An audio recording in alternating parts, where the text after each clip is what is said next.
Hey there, welcome to another video. I'm going to show you something called filtering.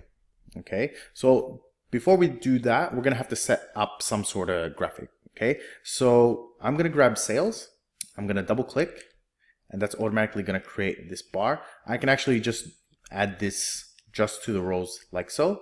I can actually take it straight to the graphic over here and that will build it, right? And then what I want to do is I want to start splitting this up. So I want to take category, bring it into columns, and that's going to split it into columns. Then I also want subcategories. So I'm going to grab that. I'm going to bring it next to that. Right now, I see how the text is kind of a bit funny. You can, alternate it. So instead of the categories being at the bottom, I can put it on the left side. So I can swap these around. Okay, let's bring that here. And you'll notice that Tableau will just keep adjusting.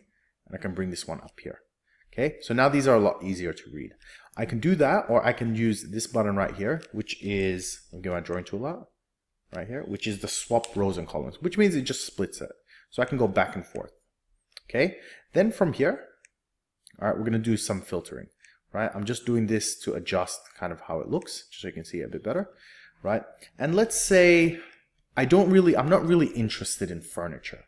Okay, I'm really reporting on these two elements right here. So the way you can do it is you can grab category, drop it into filters, okay, and you'll notice that all the values that exist under category are set like so.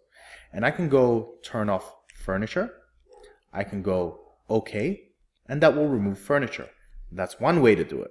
Okay, let's say I'm going to get rid of this. So to delete it, I'm just going to go back, all right, and just drag it out of there. I can actually click on furniture, just left click and then wait. Okay, don't move your mouse. As soon as you move your mouse, that disappears.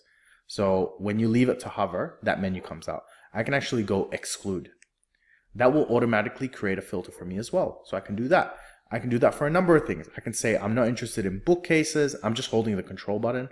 I'm not interested in furnishing, art, labels, storage, and then I can go here, exclude, and it will create that filter for me, right? It'll exclude all those values. I can also go and highlight anything, let's say, put a square around these. I say I'm not interested in those big values. Let's get rid of those, okay? You can also do the opposite. Let's say I'm only interested in these values.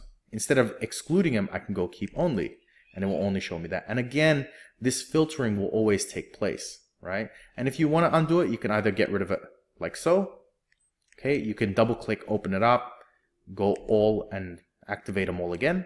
Go OK, that brings them all back. So the great thing is there's so many ways to kind of do the same thing. So you have a lot of options. Okay, so that's one type of filtering. Let me see if there's anything else I'd probably want to add. Maybe not. So we'll leave it at that for this one, but that's essentially how you can filter and show only what you want to show. So that's it. Hope you enjoyed and see you next time.